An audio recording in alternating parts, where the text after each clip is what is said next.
Good morning, good afternoon, good evening. Welcome to the webinar for an ecosystemic civil society, legacy and life of Luis Lopezllera, which is all co-organized by Multitrueke Mixiuhca Exchange Community, Mexico, Global University for Sustainability, CCRD, Lingnan University, and the University of Good Living.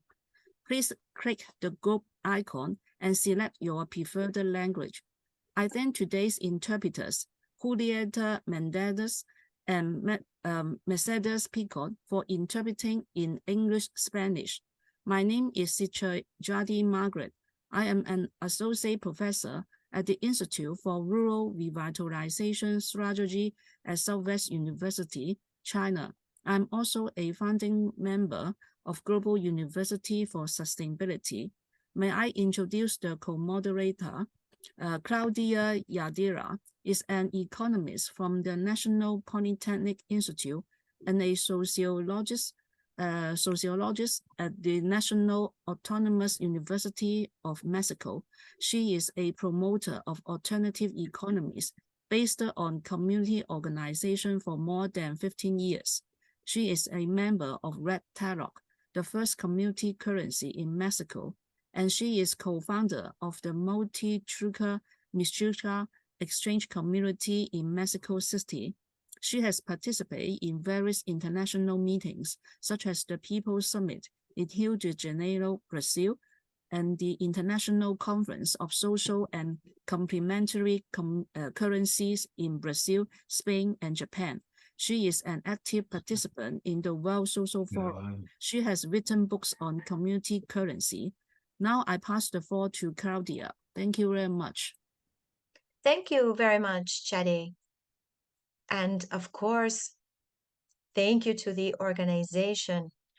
Thank you for the collaboration, for this homage, for this meeting, and also to Kimchi, to you, Jadi, and to our comrades who are helping us with the translation as well, that can help us overcome the barriers, the language barriers. So we thought about this activity more than a month ago, because this week it has been a year. This year would have been the moment that Luis would have turned 88 years old, and he passed 1 year ago. Those of us who knew him knew that he was a very, very extraordinary person, and that the path that he lived was always full of commitment, which he took on in each initiative that he began or that he carried out.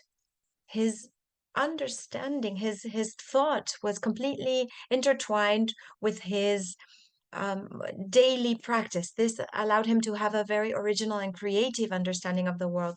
And he was always concerned, and this is something that always marked his life, he was always concerned with finding other ways of daily lives or daily living based on transformation and on a sort of conscious, constant search for meaning. He talked about this in his last piece of writing, where he talked about this search for meaning. This had to do with the depth that he had in everything he did and every way he lived.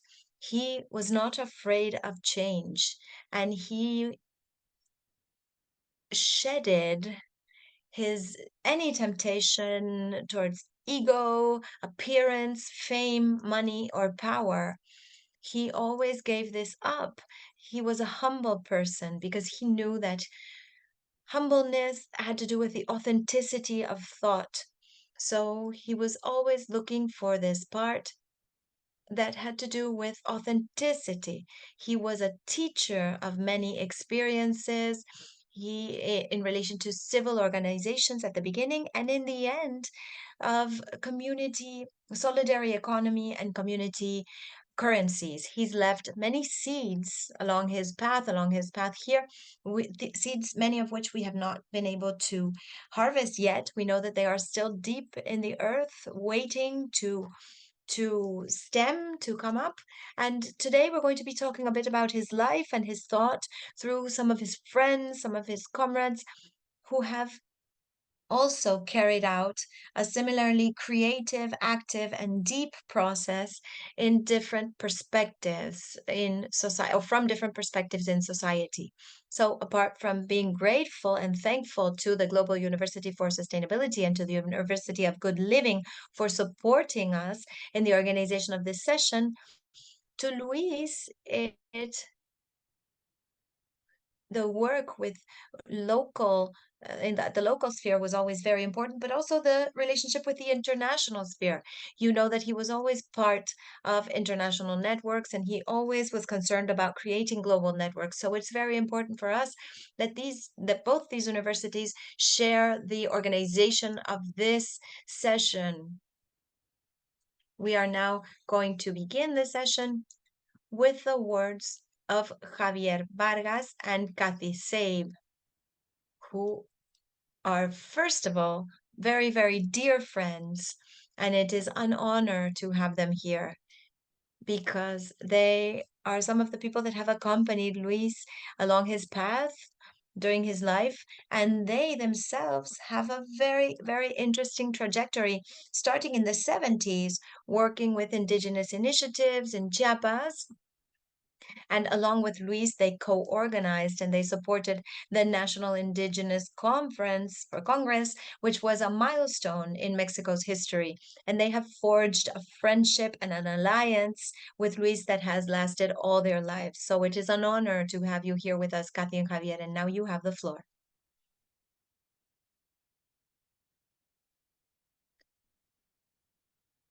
Okay. We are going to start now. Luis Lopezllera, an ecosystemic prophet. Hello, nice to see you all. Good morning and good evening. We are Kathy Seib Vargas and Javier Vargas. We are currently living in Querétaro, Mexico. We want to thank you very much, Lau Quinchi, Jade, and Yadira Caballero, for inviting us to participate in this tribute to Luis Lopezllera Mendez, who was a great human being, a dear friend, and a dear comrade, a brother for many, many decades. To us, it is an honor and a privilege to contribute to painting the portrait of Luis with a few strokes, this great thinker and a loving challenger who was always dissatisfied with the current state of affairs and always eager to move jointly with everybody else and with the planet to move toward a new reality where human dignity could shine, but in harmony with ecosystems that sustain us. Actually, Luis is a prophet. In Jewish Christian tradition, prophets have three functions. The first of these functions was to denounce categorically and fully. They denounced injustice, inequality, and the destruction of life. They denounced and continue to do so unfair economies and imposition policies. Their complaints as prophets is true, it is crystal clear, and it is impossible to deny due to its clarity. This is uncomfortable and it is challenging, and it is presented under a real sense of urgency. And this is how Luis acted. Luis said, we are in the face of a civilizational collapse, an environmental disaster that demands public actions all over the planet, as well as a radical change of customs. Luis also said, terrorism has become normalized on this planet, and drug trafficking has become naturalized also and is accomplice to neoliberalism. The second function of a prophet is the announcement. As a prophet, Luis announced a new understanding, saying, we must create a planetary sovereignty if we want to avoid the dangers of extinction. He also said that we are moving towards an ecosystemic perspective and strategy. At the same time, he cried out, we are running out of time. But he also advised that in the midst of chaos, we must keep our minds clear and lucid, and we must think and act from the depth of people. He urged us, saying, we must recover the principle of cooperation between people.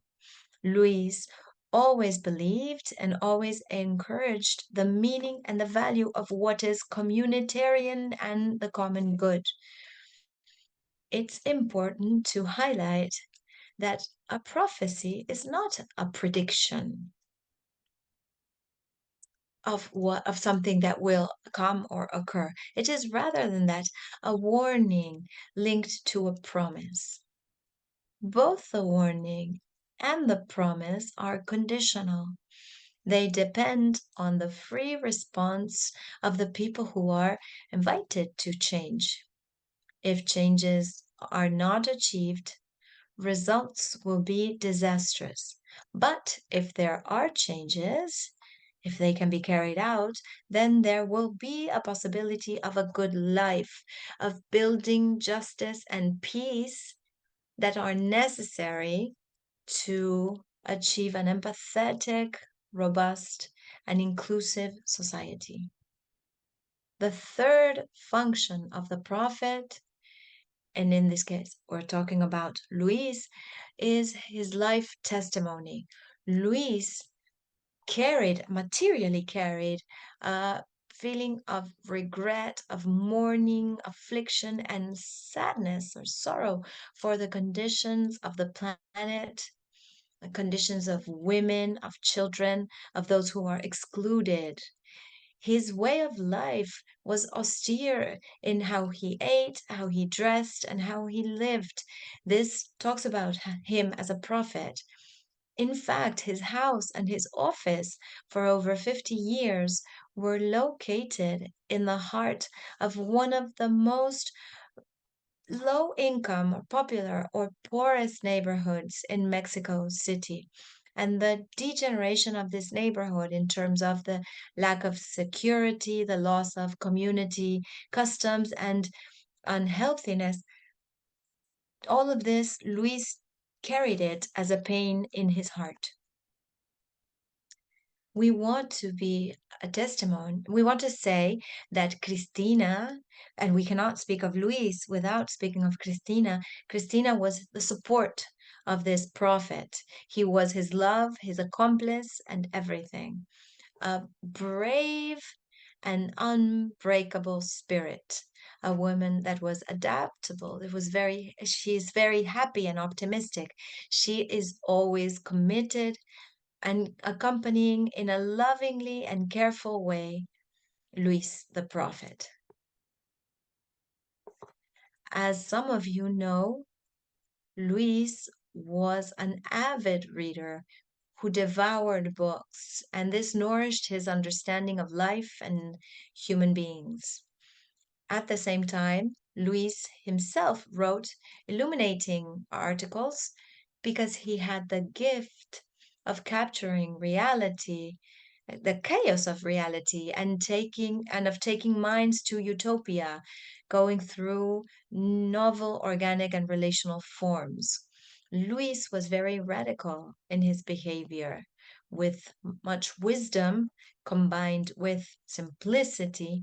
Luis always began at the roots of people, of cultures, of languages, and people's needs.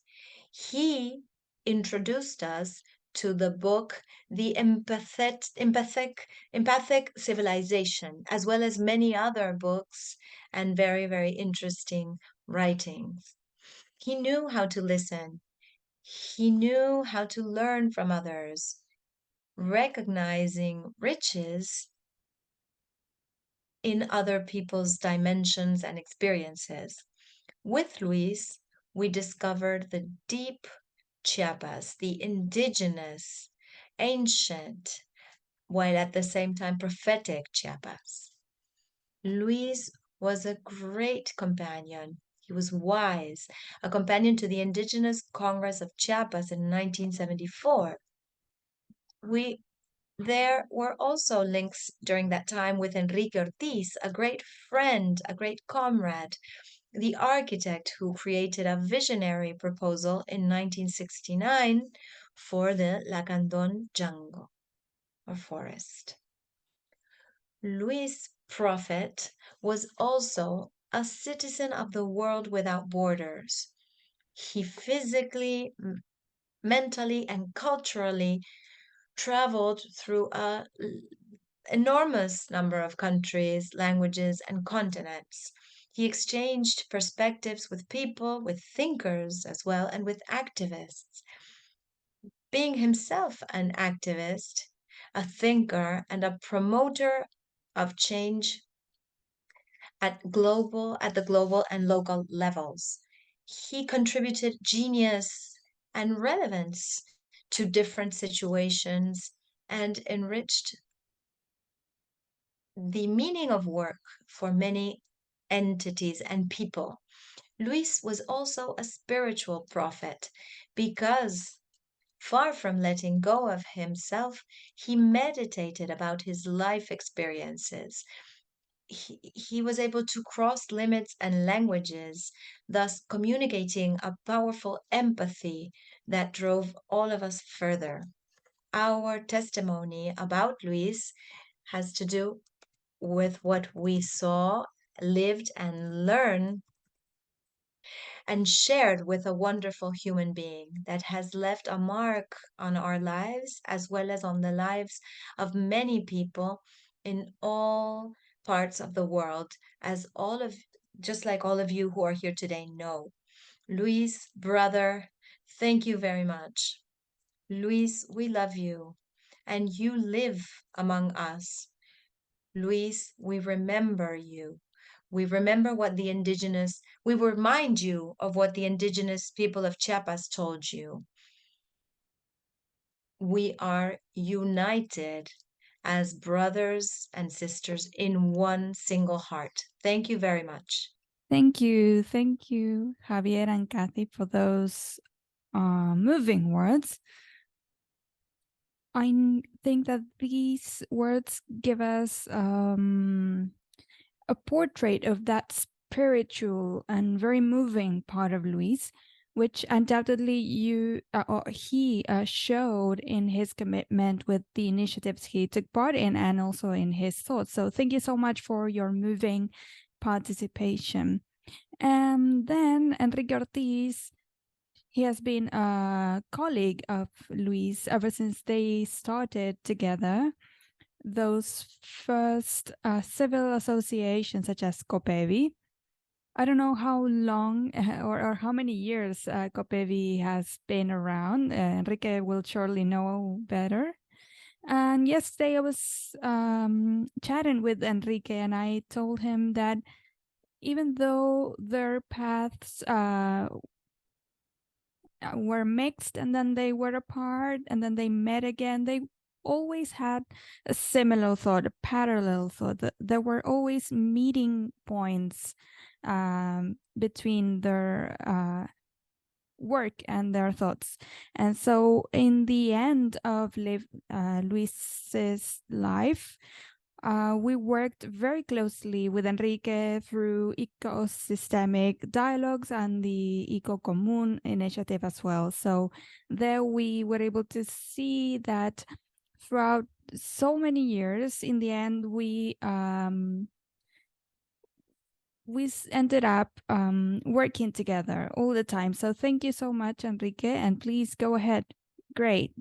So I loved Kathy and Javier's presentation. It was excellent. I am going to do something a bit different. something that's a bit more improvised. Because my relationship with Luis truly transcends, and it has an incredible background. We were truly in parallel paths. Sometimes we met, but very few times we worked together, but there was always a convergence in our lives. So if I can tell you a story, we discovered that my mother and his ancestors had been friends in the Santa Maria colony. They had worked together. They were very enthusiastic and very joyful people. My mother had been left alone when she was 3, but she always had a very active spirit, and he told me this background story. I didn't know about this. So what I want to share with you is this. Things are not as they seem, as what we do right now, that everything has to be immediate and everything has to be really structured. What Luis taught us actually, and I shared this with him all the way, was to see things from the bottom up, right? It's a different way of looking at things, thinking of working with others and working with ourselves. I had a personal process of searching for a social journey when I met Luis, because Luis Sanchez Carmona, one neighbor of mine, he is a very loved neighbor of mine, but we were both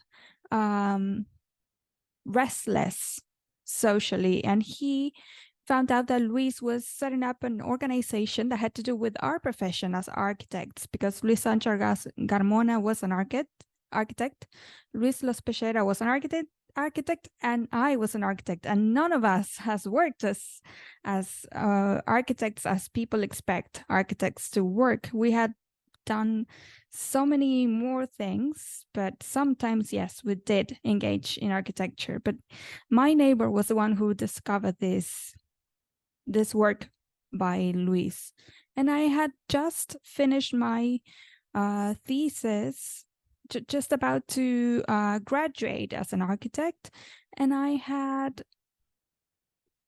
was searching for something that was deeper than that.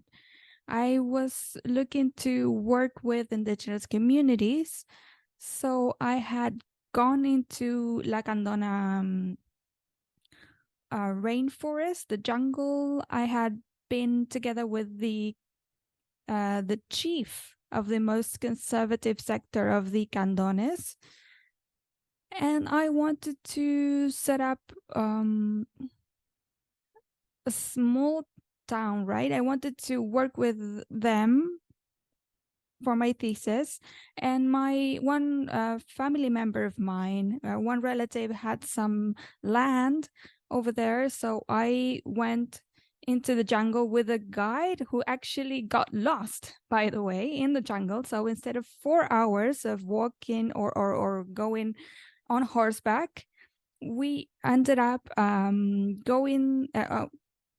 traveling for 8 hours. We became very tired. We met an Italian friend who was living in a tree. I loved tree houses. And so he welcomed us, and then I met the Lacandones, and I spoke with Chanquin, the chief, and I realized that he was suffering the impact of the Summer Linguistic Institute, people who went there to study the language. That was very good. They were there to translate the language and to translate Christian texts into their language. That was fine, but the chief was very critical about this. he criticized this because they told them that their God did not, or he said that our God was not useful because I realized that I couldn't offer my project to them. They were living just fine. They knew, they were wise enough to know how to live.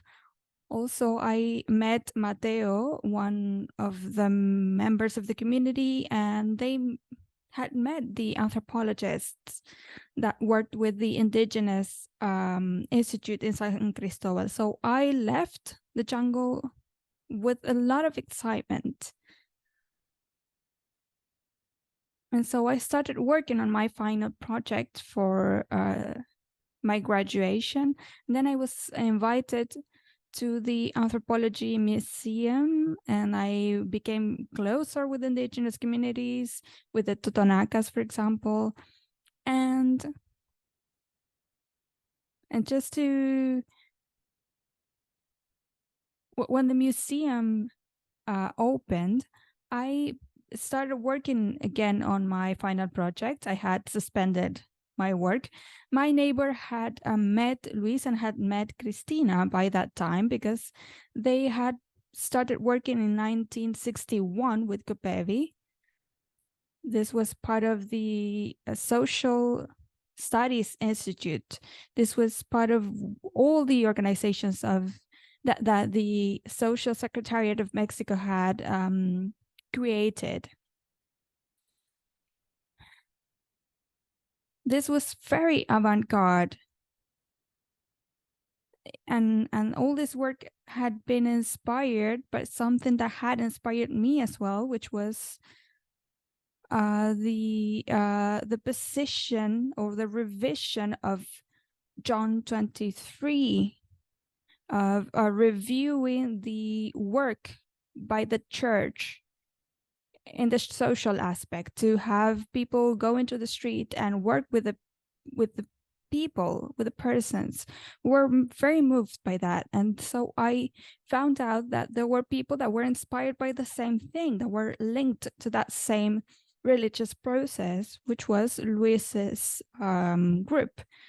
Luis's group was set up in 1961, and by 1965, which is when I graduated, when I finished my final project, they had created COPEVI already, legally, actually. But before that, before setting it up legally, they had been working for 4 years. So I was very moved by something that I want to read to you and explain to you. I want to share with you why this shows this prophetic spirit that Kathy and Javier spoke about. It's something that's endless. These are permanent processes that relate us with the past and with the future especially. So we have to realize that we are filled with this human richness, and we always want to control everything from the top, right? But bottom-up processes are much more creative, vital, and transformative. Just so in this text, when I finished my final project at university, I graduated and I invited Luis to come to this exam, this final exam. He came home, we celebrated, and next day I went to visit him at COPEVI, and I told them, I want to work with you. I knew already what they were about. It was social workers and architects working together in a group. And it was very curious because that group ended up marrying social workers, almost all of us.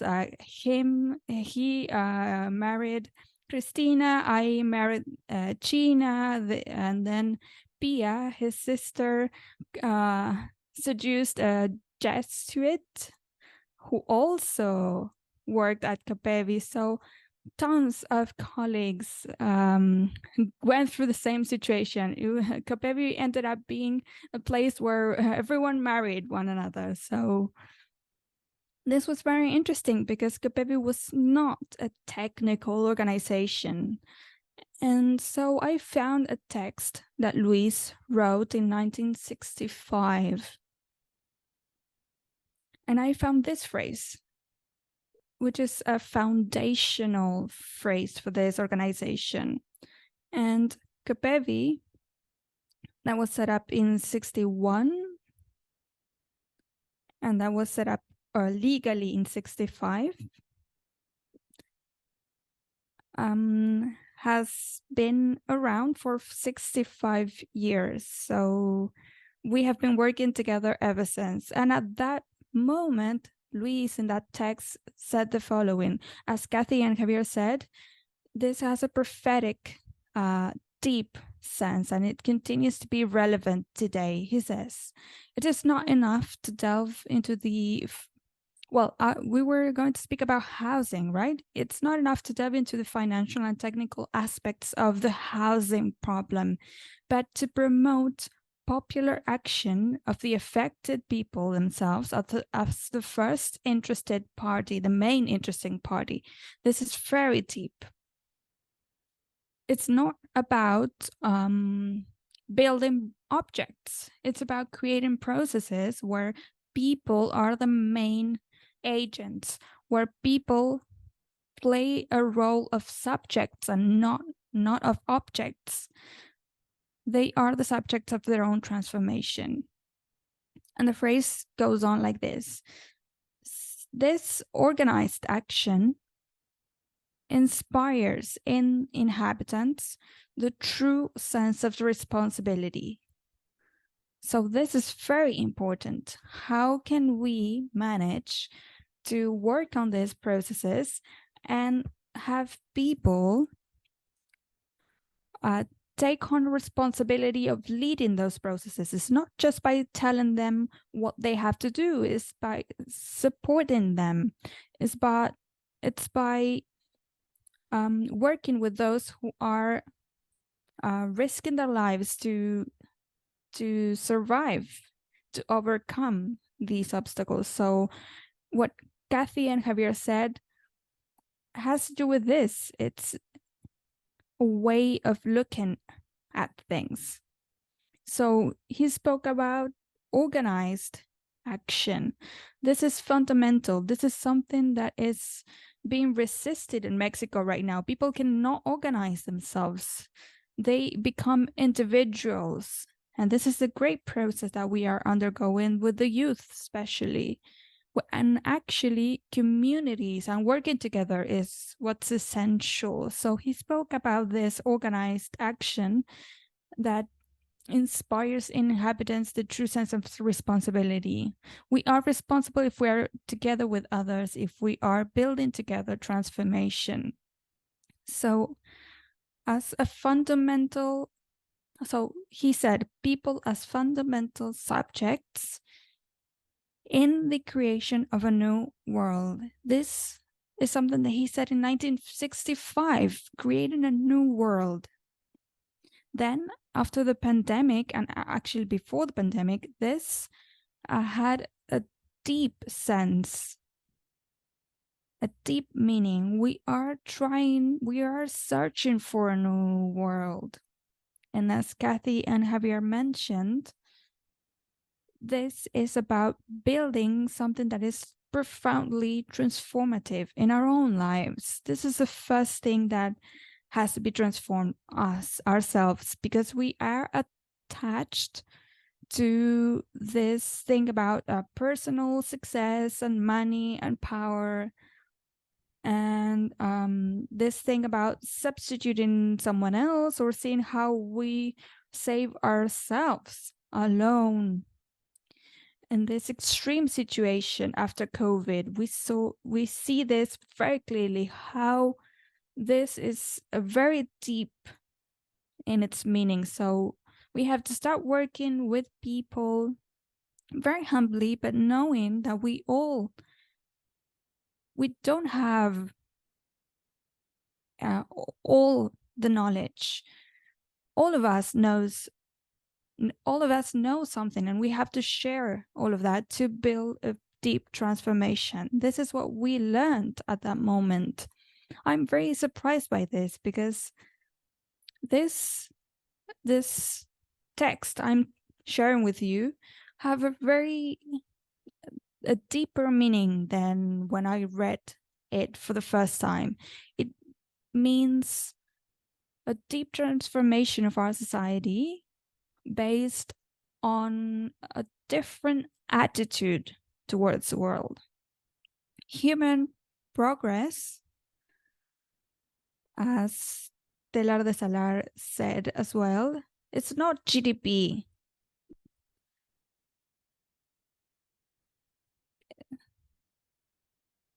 Human progress is the creation of a new attitude, a new behavior, a collaborative behavior, a mutual support.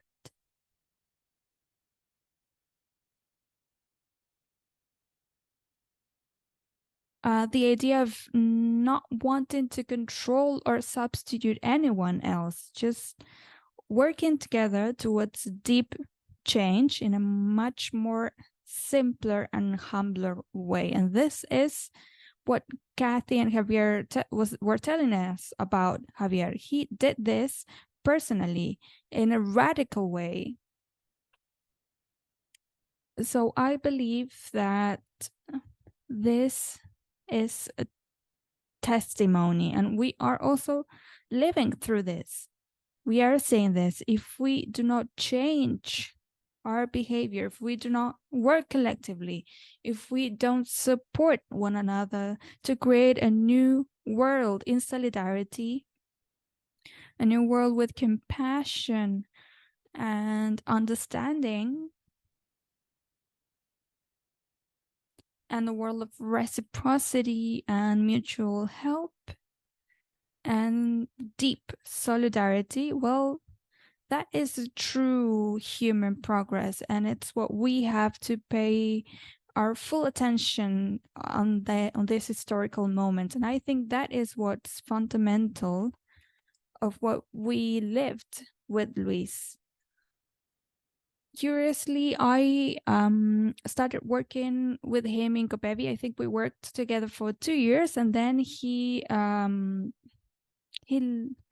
stopped doing houses and just did something else, and I continued building houses, and we managed to achieve tons of things. Then I started working for the government, and there was a moment I was kicked off because they wanted to have political power, and I didn't understand that. I was working there because I took the opportunity to work at the government to change things. So I worked there for 11 years, but then I left and I started working abroad, just like Luis, but not in the same areas. We discovered that we were both working abroad internationally, and then that we had to work at all fronts. We had to work first in our deeply within ourselves. We had to work on our own behavior towards life, to not be to bring life center stage, and this has to do with protecting life as a fundamental aspect and saving ecosystems and saving everything that Luis worked for and that we have been working on in these networks that we created in Latin America in the field of habitat. Habitat is a very abstract word that is used, it's manipulated, but the subject, it's not what's important. The verb, it's important, is to inhabit with climates, with topographies, with beauty, with common natural goods. And these natural, the commons are commons for life, because it's what nature offers to us, but not only for human beings, it's for animals, it's for plants. So we have to place ourselves on the side. It's not to put ourselves on the front, right? Or center stage. The system tells us that we are going to succeed alone, that we have to be isolated. The strategy is to make us feel fear, and then telling the youth that they are going to succeed individually, and that's not true. We have to do things together collectively, and we cannot believe this that they tell us. We have to build a new, deeper world. And so this process that has to do with ecosystem dialogues is fundamental. Luis worked on this, and we are working on this as well. And it's essential because they are taking us to an impossible world with two things: with the destruction of life first, but it will be hard to have life end.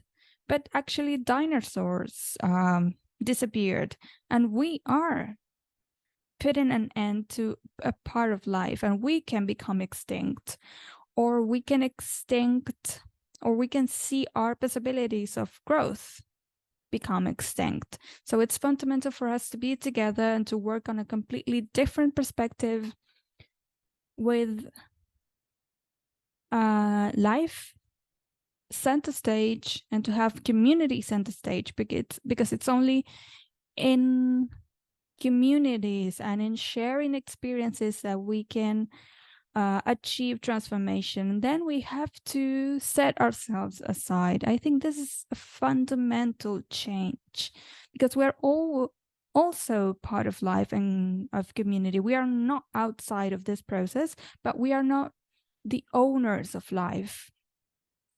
We are not entitled to do whatever we want. We do not decide over communities. So I think there's a deep change that is required here. And this is why what Kathy and Javier said about this premonition that Luis had, and he was always so consistent. He was always so demanding. He wanted to show that this was the way, and this is what always shocked me about him. I had to work in many places to take this that Luis worked on in COPEVI. COPEVI continues to be relevant. Yesterday, we worked with one of the cooperatives that we created that fell into a crisis because they forgot about the teachings that we had learned with Father Escamilla. So I think that we are undergoing a very interesting struggle, and I think that, as the Chinese say, they know this very well,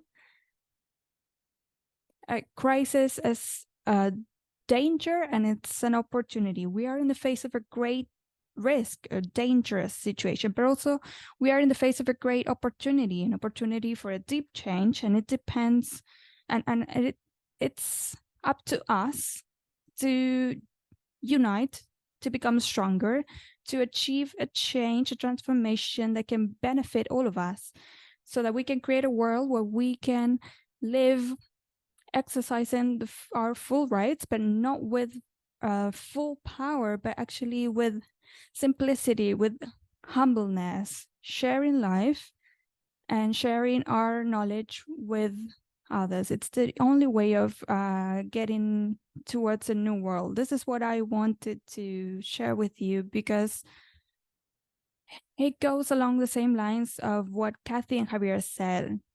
Something that's infinite, that's endless, that opens up increasingly this prophetic vision that Luis also shared with us. And this, it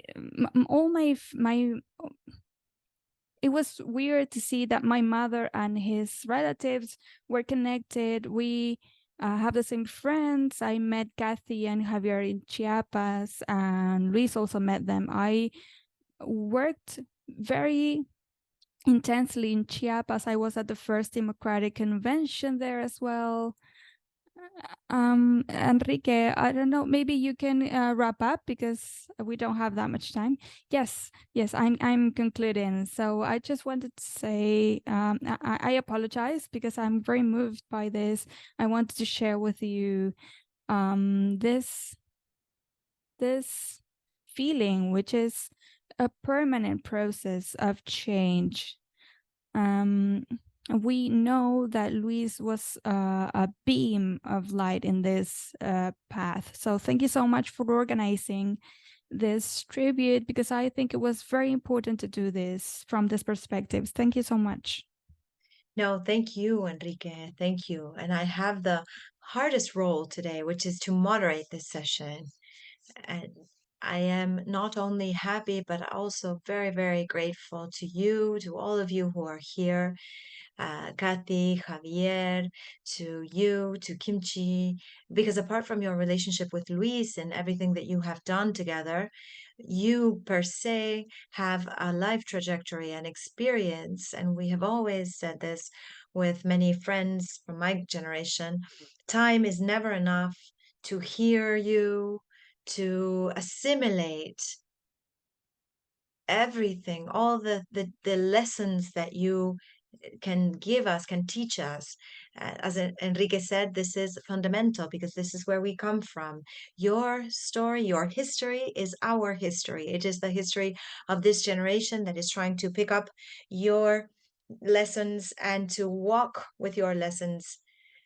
So, Enrique, thank you very much. We will have the chance to continue talking about this, about your lives and others.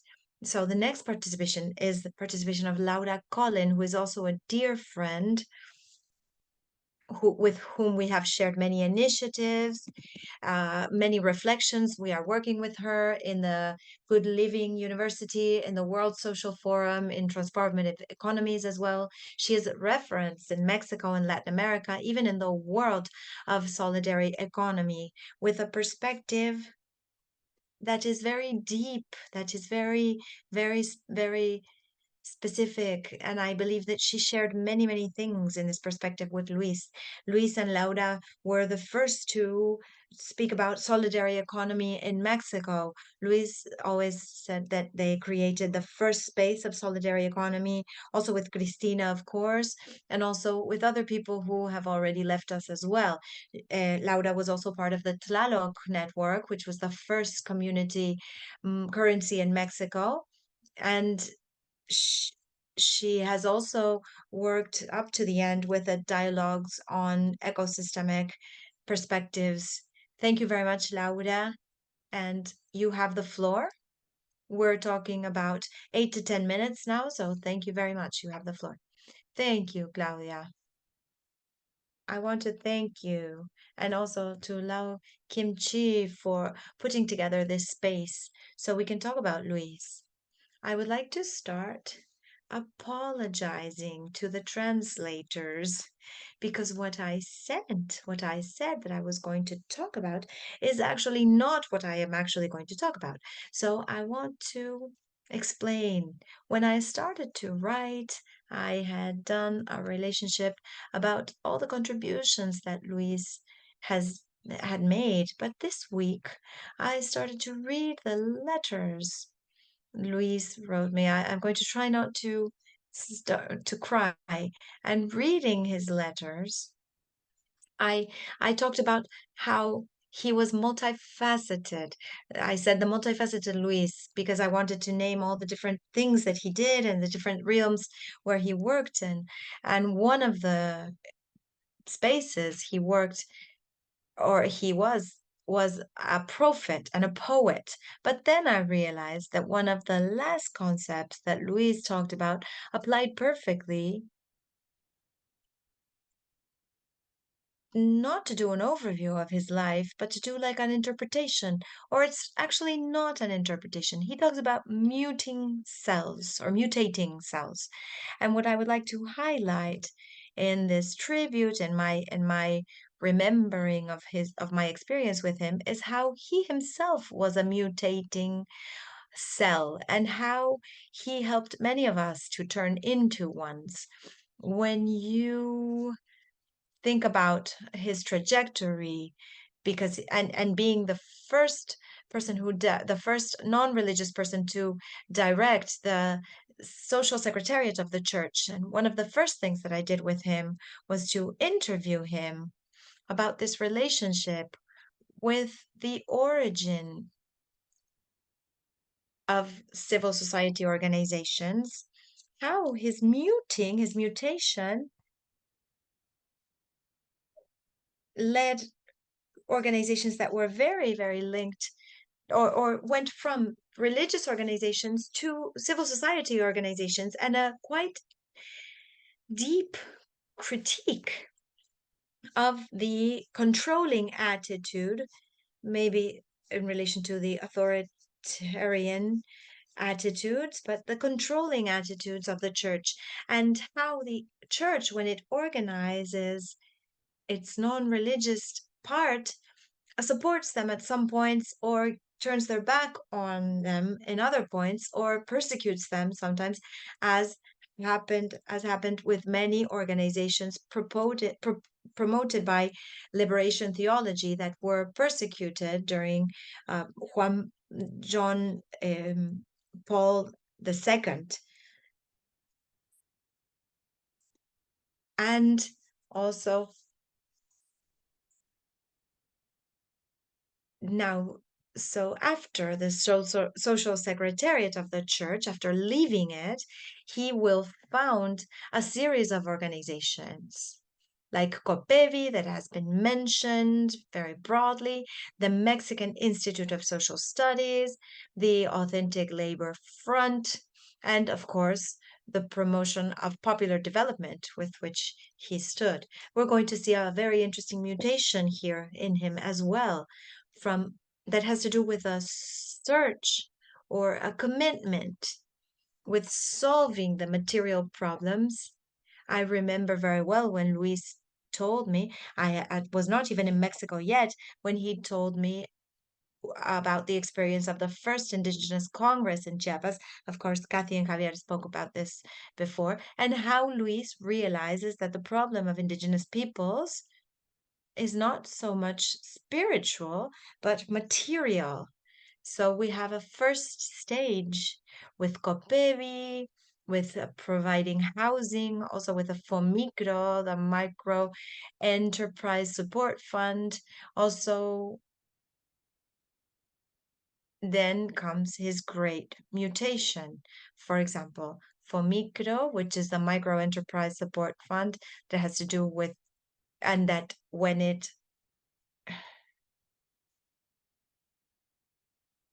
the network of solidarity economy, the Ecosol network, comes up in the year 2001 or 2002, actually, we had been summoned as social financing fund. And Luis's big mutation then had to do with discovering the lie, the trap, the perversity of financing system, and his transition then to alternative currencies, and realizing that we need to remove the management of money from the authorities and the banks and put that management in the hands of people again. And that's when the Tlaloc currency appears, and Mixiuhca network as well. So from conventional markets to alternative markets, and to the popular or people's control of their own currencies. And then from the conceptual point of view is when, well, actually the idea of another stock exchange appears. The other change or mutation has to do with conceptual issues. I perfectly remember, I think it was in 1995 or 1996, when the dignified life meetings start. And this has not so much to do with material aspects, but rather with three aspects that have to do with identity, security, and sustainability. Identity as the philosophical, epistemological part of culture, that has to do with the sense of belonging and values that are reflected in coexistence, in the idea of us. Identity has to do with us, with collective identities, with native peoples.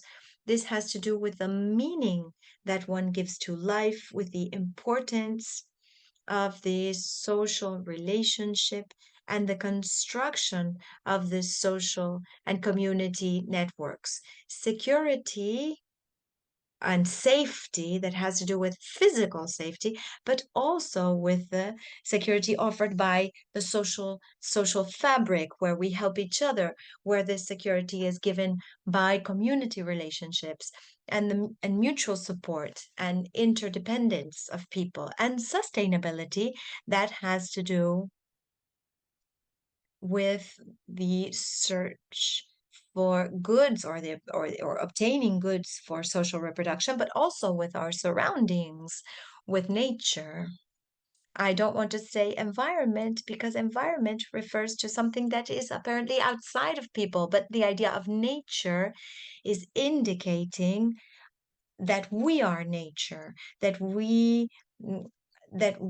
nature does not belong to us, but we are nature. And so sustainability is this interrelationship of different elements.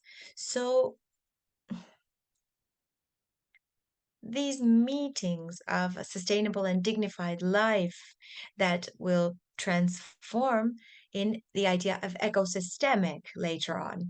And we carried them out several years later at the Red House. And this ecosystemic notion, this new mutation, this new concept has more to do with an understanding of these completely interdependent relationships between human beings and nature, and how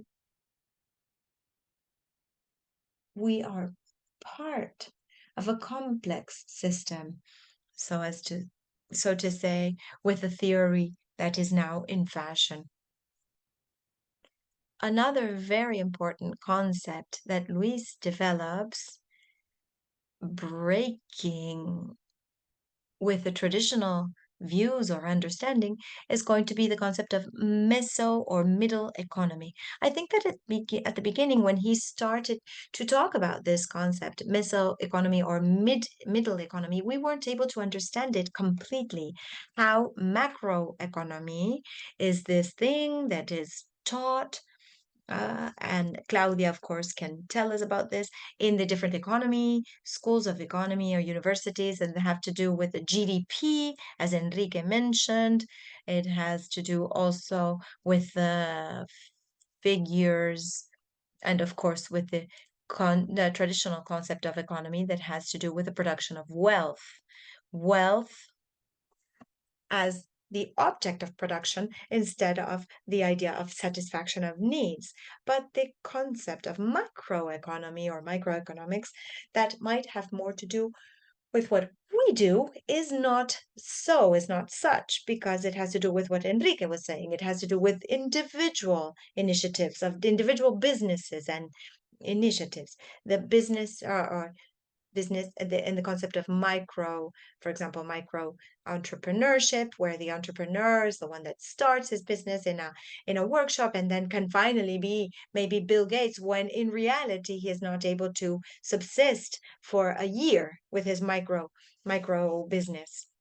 And this idea was probably what Luis supported in the fund of micro enterprise funds. But the transition to meso economy that we have been carrying out since Luis showed us the way is the idea of alternative markets and economies. There cannot be individuals who try to insert into or enter the market because the market will never let them.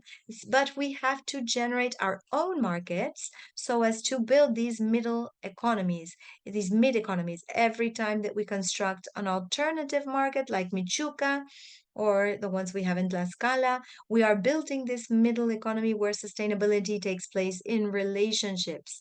That is, we need to build our own niche, our own, not market niche, but middle economy niches where we are interdependent in our relationships. One of the last initiatives that he carried out and that I found in the letters that Luis wrote to me in the last years was the initiative of sharing and joining together. It is this economy, but it has to do with a different economy and a different stock exchange. It has to do with interdependence, regardless or in an independent way of markets and also independent of the transaction. It has to do with the recovering of the idea of the gift of life as a community and as a conjunction. So this prophet, Luis, he showed us the path. He told us that it was not only about satisfying material needs, but it has to do with a mutation in relation to the meaning of life. Life with meaning, or the search of a life with meaning, and life with meaning. This is the life that leads us to think more about social relationships, about realizing that in order to satisfy human needs, we don't need money. We need social relations, social relationships led by a logic of gift, of giving, of sharing, and of coexistence. Of course, this concept of coexistence or cohabitation is not a concept of Luis's, and how all of this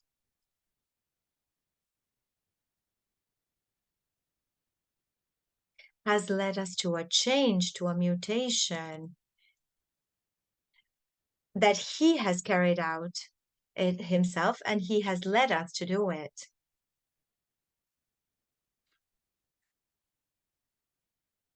And after many teachings, many lessons from Luis, I was able to transition to this life that is much more satisfying than growing in a certain or climbing in a certain hierarchy, obtaining certain positions. And struggling within power institutions. This is much more satisfying. I would like to highlight his immense generosity, unconditionality as a friend. Even when he could be in a bad economic situation, he was always concerned about how to help others even when he wasn't in great economic position. And his generosity always to bring us together, to organize us. He was always building moments or instances of organizations. I talked about the network of our dignified life, the epistemic lessons, also the Tlaloc network, the Tiangi, Tlal, Mixiuhca networks. He was always creating organization, but also among friends or between friends, the meeting of the gray foxes that we continue to gather, to meet, and we miss him and long for him every time we meet. So I hope that this meeting, that this session today, in this minute, we can thank Luis and send him our gratefulness, our thankfulness for everything that he gave us in life, such as this capacity to mute, to change, and to understand that we are mutating beings and that we permanently need to transform, to change. Thank you, Laura. You have given us a great overview of his last thoughts, of his latest thoughts. He talked lately a lot about sharing, to join, to bring together. And it was another one of those deep changes in Luis, this one that you mentioned, because for many years, the Tlaloc network and all the community currency initiatives that he fostered, of course, with a network of people, a team of people, they were based on credit. And to him, this was a crucial word, this idea of the currency as community credit. It was a crucial concept. And when this new thought, this new idea comes up about the idea of gift and the role of gifting and offering in economy, he transitions to thinking currency in a different way. It's not so much about credit. Credit is not the crucial aspect, but rather the gift and sharing. And there is a very important transition there when we talked about the Ecomún initiative. And another network that you mentioned right now that was also very important was the other stock exchange that for 10 years during the year 2000s, it was edited, and where in this new exchange, stock exchange, the Tlaloc network emerges. But as this idea of a stock exchange in relation to material things, food and health, etc., but also values committed to transformation, to mutation. These things were not separate. Market was not only a market of food, but it was also a market of commitments, of ideas, of transformations. And this was also something that he gave us. And so we want to continue with this network of community currencies and Mixiuhca and all the markets that you mentioned. So in these first interventions, now we're going to give the floor to, after our last intervention, we're going to ask our friends who are connected here, we're going to ask them if they want to comment on anything. But our last intervention, it's an honor to have the words from Dr. Lau Kim Chi, because she was also a very, very close friend, and for many years, a close friend of Luis Lopezllera. From what Luis told me, she accompanied him in an international networks. They traveled together to many different countries, creating these international networks, contributing to them. And as I said at the beginning, to Luis, it was always very important not only to do local work. He always understood this as a global, a global thing. The objective was to change the civilization. So the strategy also had to be global in that sense. And so his participation in multiple international networks was crucial in his thinking, but also in his work here in Mexico. So thank you very much, Lau Kim Chi, for being here and for co-organizing this tribute. Go ahead, please. Thank you. Thank you, Claudia. So I'm speaking in English, so please turn to your Spanish channel if you are listening to the Spanish interpreting. Well, on this first anniversary of the passing away of our friend Luis Lopezllera, I'm grateful that Claudia has called together Luis's friends and comrades to talk about his legacies, to honor him as a thinker, activist, and networker, and to challenge ourselves to continue to together foster conceptual and practical alternatives, which has been the lifetime dedication of Luis. Luis once said to me, he had worked for over half a century to make the world better, but the world was slipping into worse poverty, inequalities, and violence under the capitalist system. If Luis were alive today, he would be appalled by the atrocities of apartheid and genocide going on in Gaza today.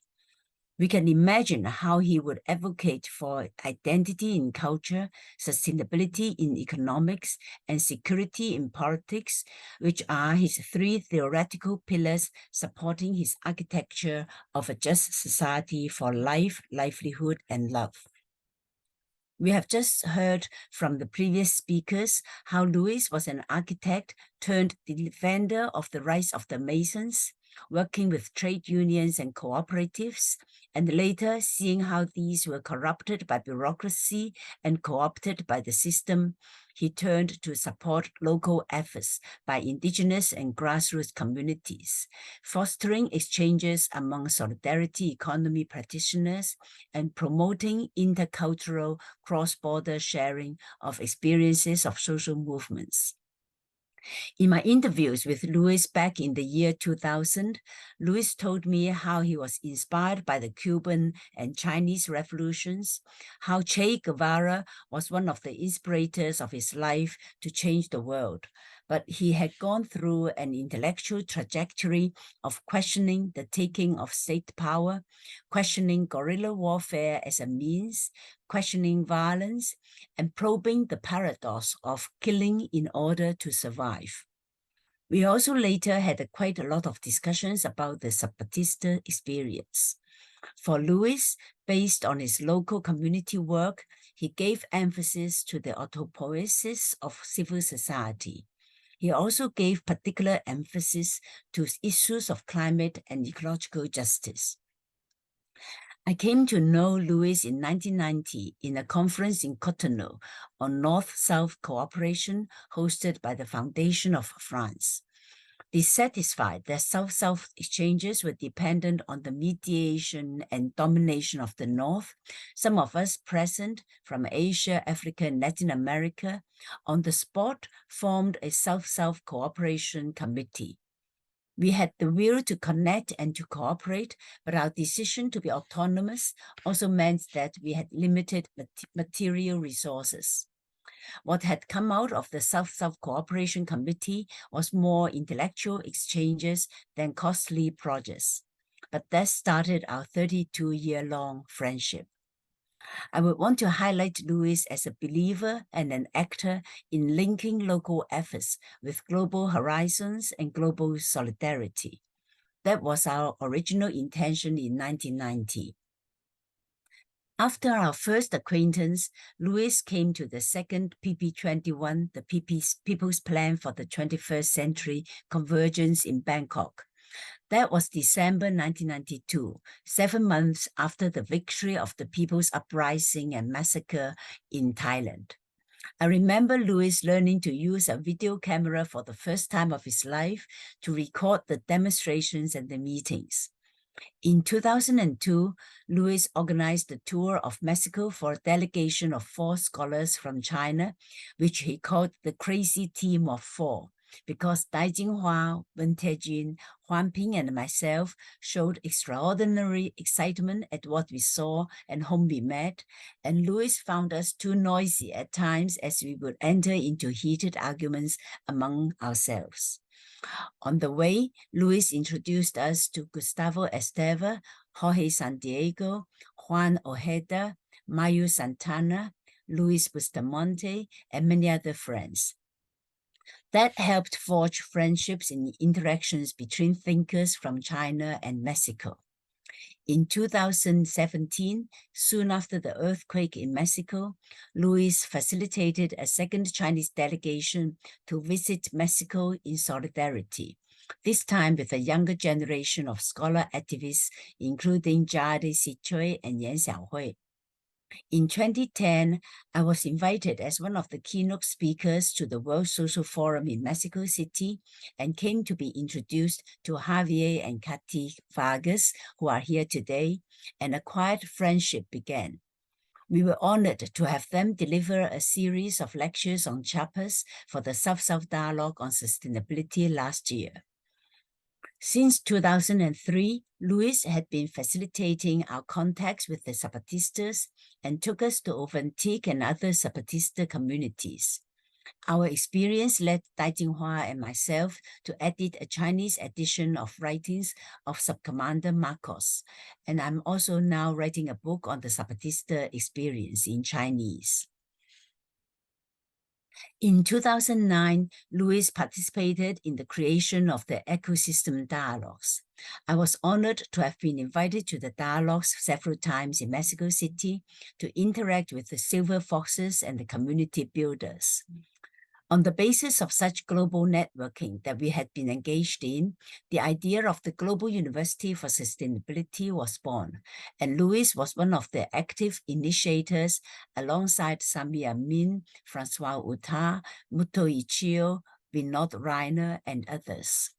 Since 2011, the preparation work of the Global U began with consultation with 200 members across the globe to be founding members. It was officially launched in 2015. So it was 25 years after my first encounter with Luis in 1990 to promote South-South cooperation, and we have stuck to our conviction that South-South exchange should be autonomous and self-reliant, depending on and facilitating self-organization, and not subject to the agenda or influence of governments or multinational corporations or funding agencies. Global U has not sought government or corporation sponsorship and has operated largely on financial contributions by friends and individuals, and also the voluntarism of the community. Please visit the Global U website for the recordings of the 10 South-South forums on sustainability and the many South-South dialogues. Luis would say, quoting John Holloway, that you cannot change society by taking power. Power is taking you. On this, he echoed with Gustavo Esteve. We should explore how society can change without taking power. Luis had been immensely influenced by the teachings of Ivan Ilyich. His whole life was a search for linking local efforts in a global perspective, which goes beyond capitalism, which is not based on greed or capitalist values. He asked, how can we translate the beautiful word love into situations, experiments, and new fraternities for brotherhood and sisterhood not based on property? Love is the legacy that Luis has left us. His lifetime dedication has borne fruit in the insistence on love and life. He will fondly stay in our heart. Thank you. Thank you so much, Kimchi, for your participation and these anecdotes that shed some light on the character of Luis, which while Kathy, Javier, Enrique, and Laura said, point to the fact that he was a very profound person, that when you met him, you were transformed. You were no longer the same person, but he was also a very humorous person, a very funny person. He was always very positive. He had a positive attitude, and despite having some sadness and nostalgic character because of everything that is happening with humanity. And as you very well said, he would be extremely worried about the wars that we are seeing today, but he always found a way of becoming positive and moving on. One of his favorite songs was Ravel's song, and it was precisely about this rhythm. And when he walked, he was always humming this song, right? With this rhythm. So he was always moving forward, walking forward. And he was always surrounded by what he liked, music. He always loved dancing. Actually, his daughter is a dancer. So he always tried to share with us those arts, those forms of art. And I remember that he asked me what I liked about the arts, because he said life sometimes is so hard that we need those moments of beauty. And for him, this he loved triads, right? One of them was good, truth and beauty. This was something that he always repeated over and over. So we have some colleagues here, and I'm sure they would like to share something with us based on what Enrique, Kathy, Javier, and Laura and Kinchi have shared with us. So I would like to give the floor to them, to these colleagues that have also been part of the experience with Luis. I see Silvia Gonzalez here, Ricardo Vélez here, Victor Bernard is also here as well. They were very close to Luis in his latest years in building these alternative communities. Also, we have Tonio Mendoza, of course, with us today. So these minutes that we have left of this meeting will be focused on this, on having a conversation on the work and the thinking of Luis in conversation with the colleagues that are here today. And so does anyone want to raise their hand? I would also like to say that even though Luis had wrote a lot of texts, he never really wanted to publish them while alive. He didn't want to publish a book. So he told me that he liked letters better. This that Laura was telling us about. Luis was a letter person. He wrote a long letter that he sent to his friends. However, he did write several articles. I have a compilation of several of them. And by the end of his life, he did want to compile all his thoughts in a book. And this book is available if you'd like to read it, to know Luis a bit better. And in this book, there's a timeline of his 75 conscious years following Brodel's methodology. There are historic landmarks, the macro history, and then the micro history, the history that touched him, that the history that he was witness of and promoter of as well. This book is called For a Ecosystemic Civil Society, and this civil society that he imagined here is a society that is autonomous and that is inspired by Zapatism and also especially by the thoughts of Ivan Illich and of Maturana. So this was a civil society that was practical, autonomous, and ecosystemic. He also spoke about the difference between the epic and the ethics. He spoke about the fact that ethics had to be present in economy, that ethics led to freedom, but he also spoke about the epic, right?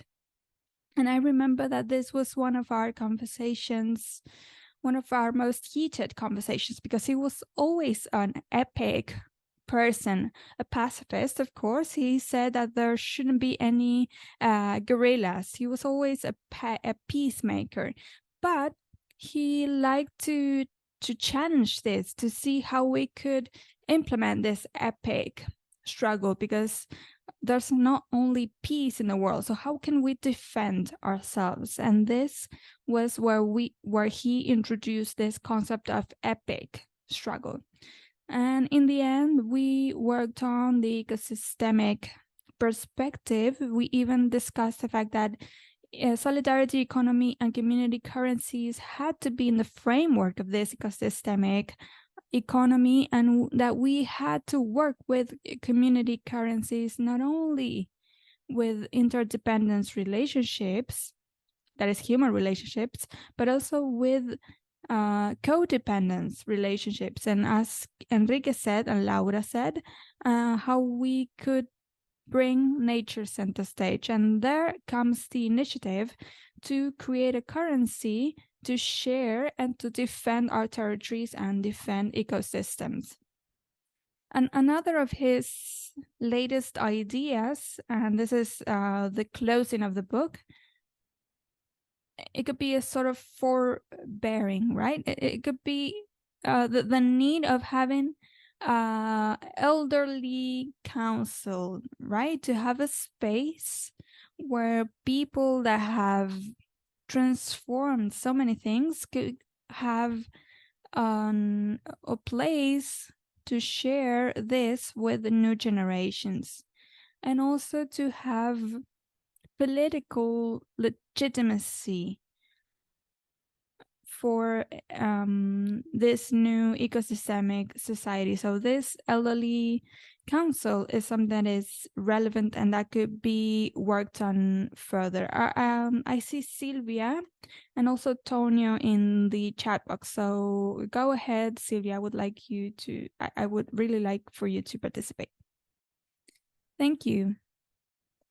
First of all, the first thing I want to say is that I am deeply happy that this is happening at this moment. I am happy to know that we can meet, even if it's virtually, not only to remember and to pay tribute to the essence of a being that has passed on such a big feeling and big lessons, but also I would like to start by saying this with all my heart. This is a phrase that I want to share with you that I think can summarize what Luis has passed on to me, at least, and then to several other persons. This quote that you may know that reads, "There are men that fight for one day and are good. There are others who fight for 1 year and are better. There are people who fight for many years and are very good, but there are people who fight throughout their lives." These are the essential men. Bertolt Brecht is the author of this quote, and this reminds me of Luis's essence, and I want to speak of his smile today. He was constantly smiling. Several of you here have had the fortune of feeling his energy. When you were with him in person, you could see his thoughts, his wisdom, his concepts, but not only that, his consistency. We have realized that he was a human being that, despite all these hard circumstances that he had to face, and as someone else said, well, despite all of this, he always had a smile on his face, a smile that evoked confidence. The legacy that I received from Luis and that I want to share with you today is this confidence turned hope. Because despite the adverse circumstances that we may face in our societies, we should never stop trusting community and collective strength and this search for the good living. And I want to just say thank you for the opportunity of having Luis touch my soul. Not only did he pass on so many lessons, so much knowledge, he also touched my soul, and that is forever. And I want to thank his partner. As Kathy said, he, as Laura said, he felt one with the earth. He felt part of this house, this breathing house of ours. And we reminded us of this with his ecosystemic proposals. And he said we have to go from within to without, to the outside. We have to maintain this breathing as the earth does. Also, we have to do this within ourselves. And he did this so well.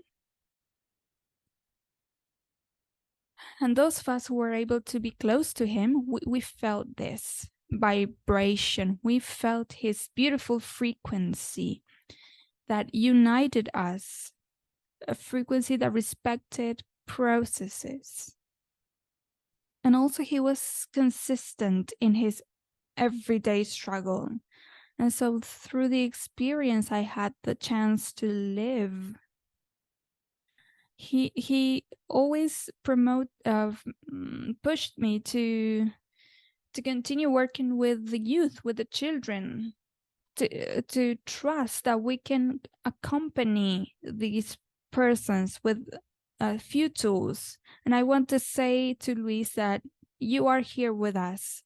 Maybe not as we would like to have you here physically, but we do feel your essence. So a very deep, profound thank you to our big master and our friend. Thank you so much, Claudia, for the opportunity to share this with you. Thank you. Thank you, Silvia. I was sharing some pictures where we were at the Vida Digna National Fair in Guanajuato. Many of us here have gone to that fair, and Luis were always very happy when we went there to visit him. To visit this community. He was very happy to see so much energy and how the kids worked in a community life. I don't know if anybody else would like to participate. I think I saw Tonya's writing some things on the chat box. Tonya, would you like to comment something on Luis? Yes, Clau. Just very briefly.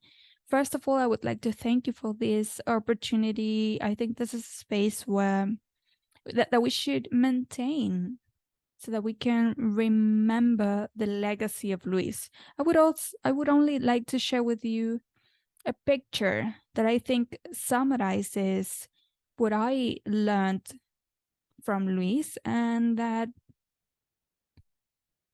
I've tried to carry this with me wherever I go to work, which has to do with the relationship with students. In this picture, you can see what you have already mentioned, the smile. This is a reflection of life, right? Of the joy of living in joyful terms. With Luis and Chris, I learned this. This is the image where we see fraternity unfolding. We see fraternity understood as mutual help, solidarity, being with one another. So this is a picture of the PDP offices of 2014. I met Luis in 2009, and I remember that meeting that we had. We are economists from the School of Economics of UNAM, and we invited them to a webinar there, and we stayed there forever. We weren't able to leave that space because, as you said before, this was Luis. We can also see food here, the food, the water. This has to do with the elements that guarantee our subsistence. So I celebrate this day. I celebrate that we are together and that we can continue working because this legacy lives on. Thank you so much, Claudia. Thank you, Tonio. We also have Ricardo here. Please, Ricardo, share with us your thoughts. Thank you, Claudia. First of all, thank you for this space, a space that invites us to remember Luis and to have him in our hearts once again.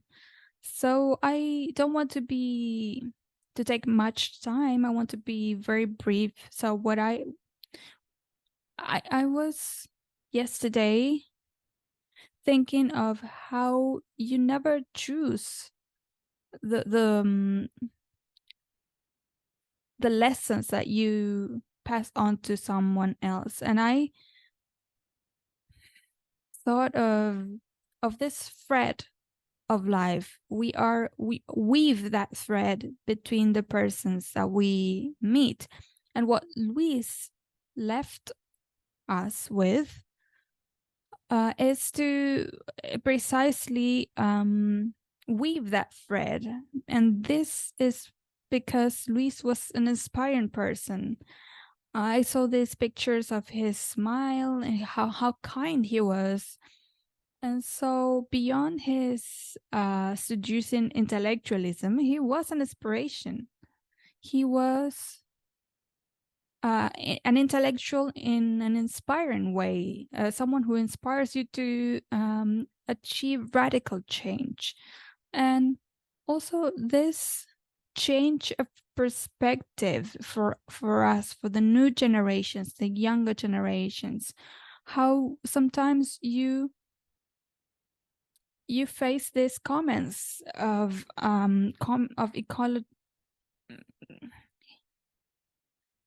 ecology being non-important and under this capitalist system. And Luis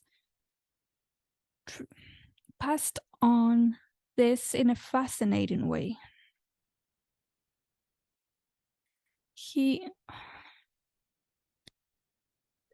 I'm sorry if there's a bit of noise here in the background. I'm sorry. So this was a mark that Luis left on me. I had to divert my life to other paths that are much more meaningful today. So Luis was a compass for us. We also took some revealing faith from him. So I thank you so much for this space so that we can share all these memories and how to see how Luis inspired so many people. This is what makes us love Luis. I would like to mention one of the beautiful conversations that I had with Luis. He always mentioned this phrase on philosophy. He learned that philosophy is not read from left to right, but it's read from right to left. So that led to a much deeper reflection on the true crisis that we face, which is not understanding what loving one another is, what loving our whole environment, our whole nature means. So this is what we are doing at this moment.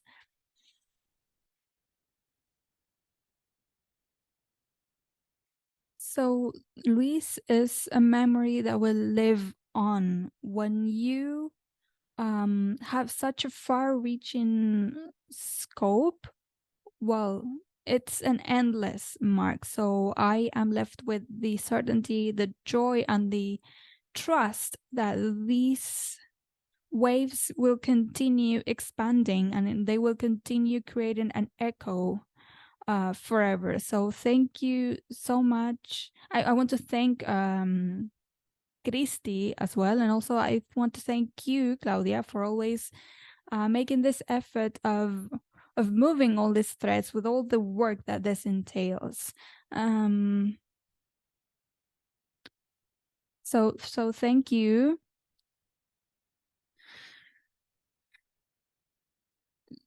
Luis was always someone who wanted to transmit things, and you have that spirit as well. So a very big hug to you and a pleasure to listen to you. Thank you, Ricardo. Now, after Tonio's words and your words, to speak about his intellectuality, but also other things that were so important when you talked to Luis and the sessions that we had in Tlaloc. He always tried to build these alternative knowledge spaces and the construction for different practices. He worked on reflecting on our deep existence. Tlaloc was a space like that, where they always had a smile for us, a hug, an embrace for us, water, food, both Chris and Luis. And it was very difficult to leave that space. I stayed there for many, many years. And he had this other phrase.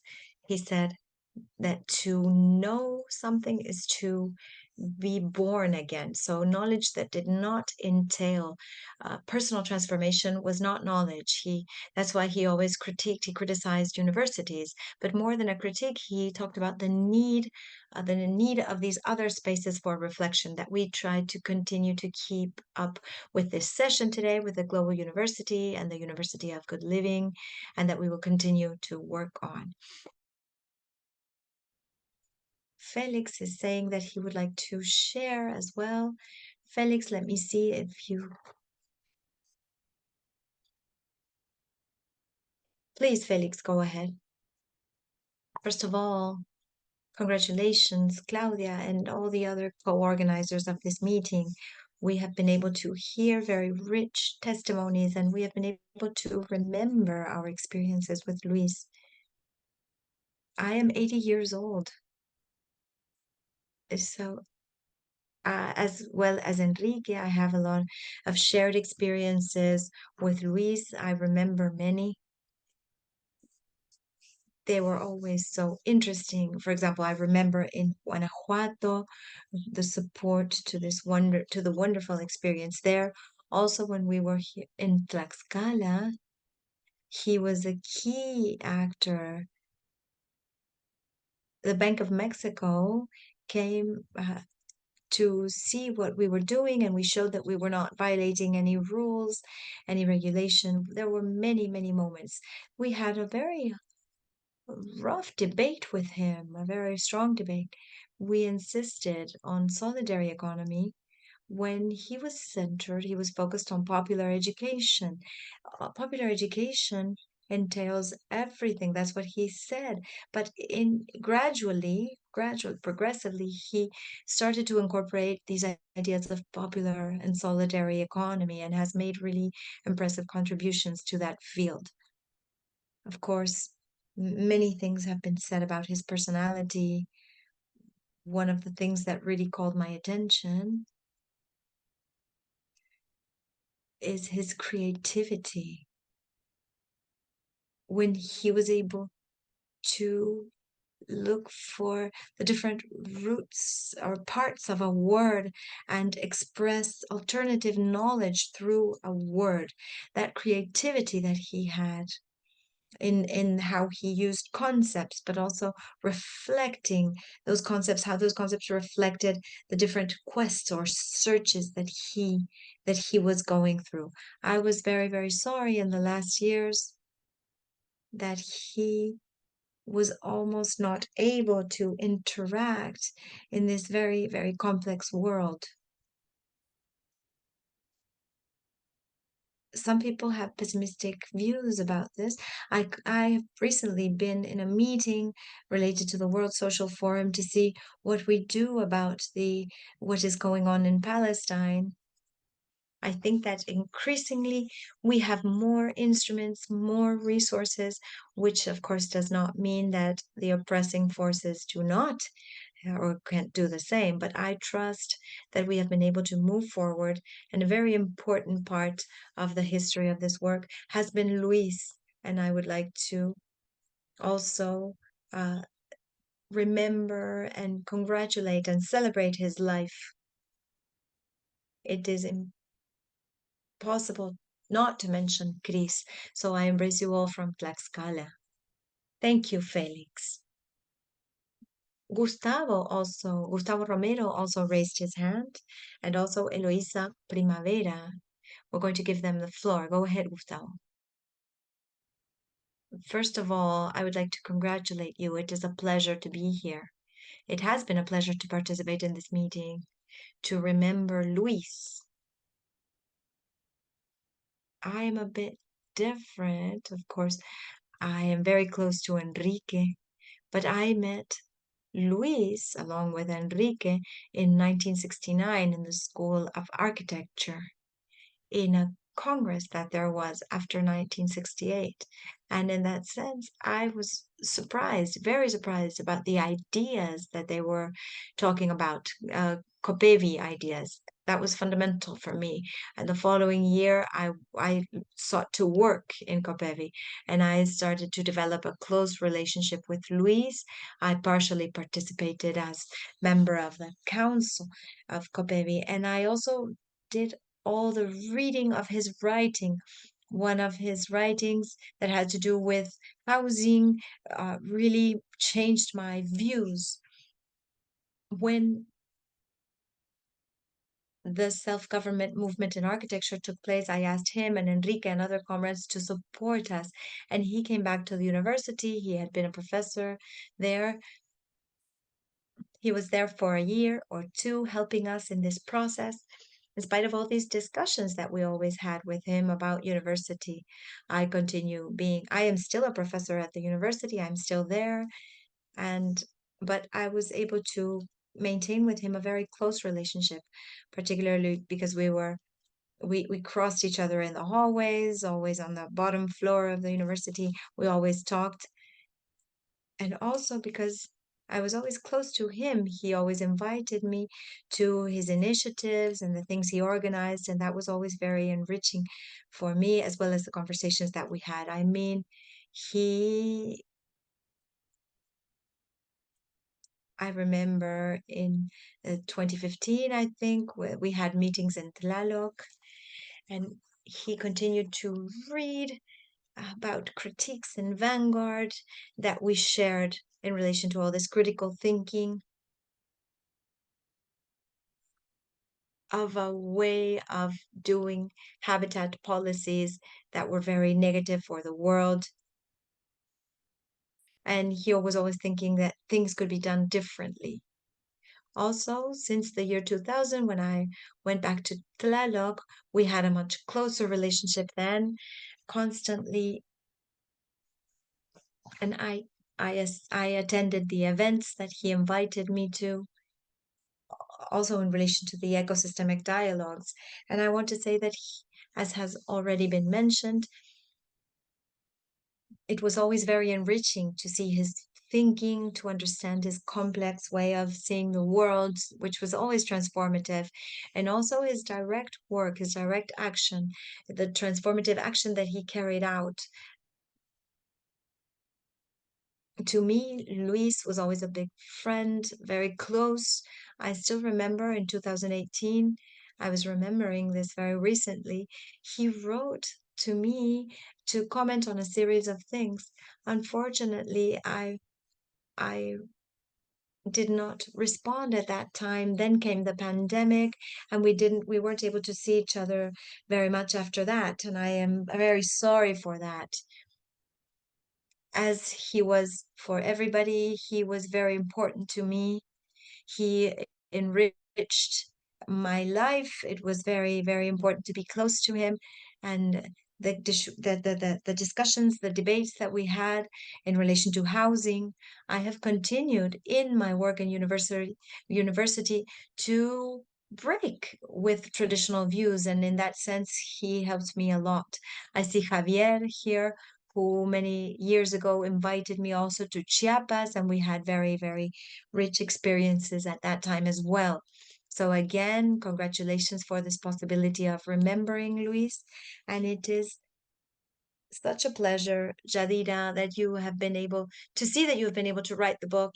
I am trying to also compile Luis's thinking, his thought. I also disseminate his ideas with my students. That's it. It is a pleasure to be here. Thank you, Gustavo. Eloisa? Thank you. I wanted to apologize because I wasn't able to join the meeting first, because I got the link in my spam in my spam messages, and I never imagined that it could be there. But I searched for it, and I share that with Luis, this idea of systemic thinking, and I was able to find the email in the spam folder, and I asked for help because and here I am. So my memories of Luis are associated to two Paulo Freire and his ideas of popular education, because we met in Mexico in 82, 83, where from PDP, Promotion of Popular Development, he was working on something that was different than what I was working on, because I was in a group of resistance in Brazil, a resistance group in Brazil that tried to reorganize the popular movement within the church, and many times from the church itself, from the grassroots church organizations, with a group that was called Community Cybernetics. It was one of the first ecosystemic conversations that I had with him, to explain that this had to do with a theoretical disguise to avoid exposing Marxist thought at that time. That time was very harsh in Brazil and in Argentina. In Brazil, for those of you who don't know, the military coup was in 1964. In 1968, I was living in Argentina already, where there was a military government, but then there was a much harsher military government in Argentina. So in 1976, I lived outside of Argentina between 1980 and 1983. At the end of 1983, I came back to vote. I came back for the elections. And all this time, I was in contact with Luis because of this inevitable affinity, because I'm a biologist. And my first training is as a biologist. And it is thanks to systemic thought that I was able to legitimize my work in popular education, which was always a part of my family. My father was a doctor of lower income sectors. I always went with him to different consultations. I also when women gave birth. So we talked a lot at that time with Luis, because I hadn't been able to finish my training as a social sciences master's, but we talked about every different thing. I was more influenced by biology at that time, and we talked about everything. Our conversations were so broad, were so general. I don't remember ever having such open conversations as I had with him at that time. After that, I worked in Nicaragua in those years, 82, 83, before I came back, and he helped me a lot. He helped me understand also with the work that I was working with, the group that I was working with in Cuernavaca. He helped me understand more about the culture. It seems that we are all brothers and sisters, but there are many, many differences in how we perceive things, even how we perceive resistance forms or forms of resistance. So when I met another Paulo later on, Professor Paulo Singer, which I closely follow to this day, I told him this. I said, 16 years later, we met again in the times of the barter exchange clubs in Argentina, and at the moment of Tlaloc in Mexico. And we had contact at that time, and we maintained contact because we maintained it through the internet, through email, so we could write to each other. And in the year 98, I think, we met in Finland at a meeting where he was there with Christina, a meeting of IGRIS, International Grassroots Initiatives. Yes, that's where we met. Again, it was our meeting in a new systemic modality. As I said, it was an adventure of reinventing money for those who did not access money. And I think it was after that he introduced me to Professor Lau Kimchi, who came with an Argentine colleague to visit a center for recovery of young people with addictions. And so the presence of Luis was always very important to me, because he was always very open, and he was such a generous, and he had such a generous, calm tranquility. I never saw him angry. I never saw him mad. And if I were to say what the marks Luis left me, it was, as Umberto Maturana would say, it has to do with the legitimacy of the other as a legitimate other. And so that's what continues to this day to move me, as well as his humility, the fact that he was so humble when he sent me the project of the last book that he wrote, and he asked me for my heterodox and systemic understanding. To me, this is the book that represents him the most, and Claudia sent it to me. So thank you. Thank you, Eloisa. To speak of Luis, of course, is very emotional, is very moving. That's why I always speak of his thinking, of his historic trajectory. But as Laura says, it is difficult to talk of him because we miss him very much. We miss him dearly. And those of us who were close to him at the end, Luis always loved to invent phrases with words. And one of his last phrases was, to learn love is to learn how to love is to learn how to die. He repeated this a lot, and it was one of the phrases that I love the most, because it seems that as a prophet, he was also profiting, being a prophet about his own passing, and we have to accept this, and we must continue working on what he was able to sow. He was an iconoclast. He never liked to appear as a center or at the center. He didn't like to be at the center of things with his image. He was always someone very humble in that sense. It is now, we have had 2 hours. 2 hours of our session have passed. Our comrades in Hong Kong are, I think it is midnight there. So we're going to close this session now. If there is any other maybe last participation, Kathy or Enrique or Javier or Kimchi, if anybody wants to say goodbye very briefly, please go ahead. And here we can close, we can finish with that. I just want to congratulate you, Claudia, for doing this. It was very beautiful to see this diversity and how everything converges in a deep change and in a different attitude. And it was a pleasure. It has been a pleasure to hear, to listen to all the comrades that I haven't seen in a while. Thank you, Enrique. To me, we have been able to go over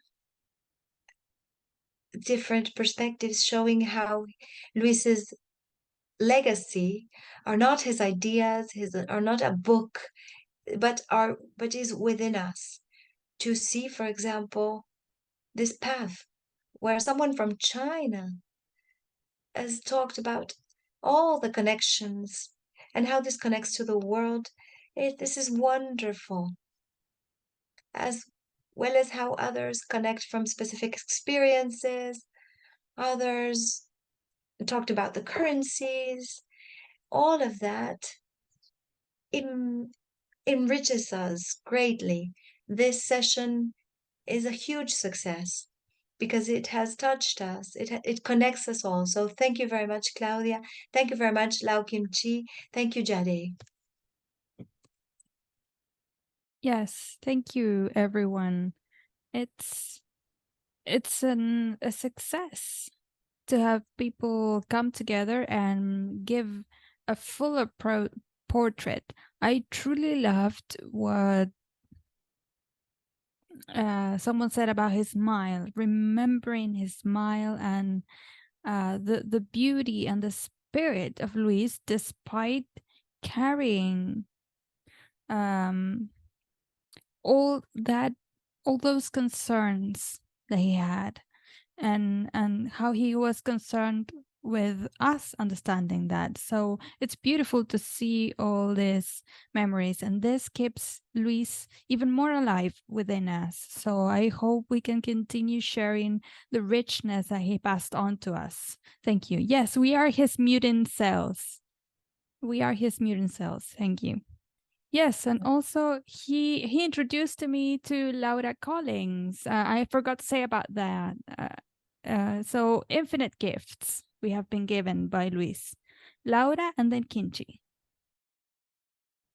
Yes, you already said this. I wanted to remember this after the meeting at the grassroots organizations. I was going to Argentina to visit my family, and he introduced me to Heloisa. He brought Lau Kinchi here, and Felix also must remember this. I met Felix in another organization, which was the Metepec meeting. This was a group that, just imagine Luis's capacity. It was joining the government, the business sector, and civil society. So there was a big network that lasted for 2 or 3 years. So all of us here are intertwined, and we continue to be intertwined. Claudia, of course, is became a part of the work with Luis ever since the radio project. And we are here, we continue to be intertwined, committed, and working together. And I hope we never stop meeting one another. And another phrase I wanted to remember of the latest that I received from Luis was the ethics and aesthetics. It's not just combining spiritual things, but also it's combining this with arts, as Claudia said. So let's continue to be intertwined, to meet. And one suggestion, we can, at the university, have another seminar on Luis, but not to remember him or remember his history, but actually to take some of his concepts and analyzing them in depth. So he left so many concepts that we could actually meet for many, many times, but we could do that. So thank you so much again, and a big hug to you. Thank you, Laura. Yes, there are many initiatives that are still pending, and let's see how we can discuss them. Kinchi, go ahead. Yes, I'd like to thank you again, Claudia, and all our friends here. Then we have had the opportunity of fostering many friendships. And there are other friends that didn't manage to come today, Jorge San Diego or Mayu or Luis Bustamante. So there are so many people that we have come into very deep friendships. And so I hope that this could continue. And when Claudia was coming to Japan, then Luis would write to Muto Ichio and say that whether Muto could spend some time to meet. So he was always trying to foster all these linkages. And so these linkages would have the life of its own, and would also then also diversify and also foster. So Jadi would also have some proposals to make. So Jadi, please. Yeah, thank you very much. And Global University for Sustainability not only organize the different kinds of webinars to facilitate exchange between Latin America, Asia, and Africa. We also produce the Global U book series. Recently, we produced a book, Walking on the Edge of the Apes, Conversations with Gustavo Esteva, which is edited by Kinchi, Javier, and David Barkin. And now we have an idea. We would like to produce a book by Luis. So we hope all of you can contribute to this kind of anthology to tribute to Luis, and we hope his idea will have a greater influence among the English-speaking readers. So thank you very much. So thank you so much, everyone, and we will continue to be in touch. We will continue working. Thank you truly for this tribute, and I hope we can meet soon in person. Luis was someone who liked to be in person, present. He liked to have conversations with a cup of coffee or with some food on the table. So I hope we can meet soon in person and to continue chatting on this and having a conversation on this. Thank you.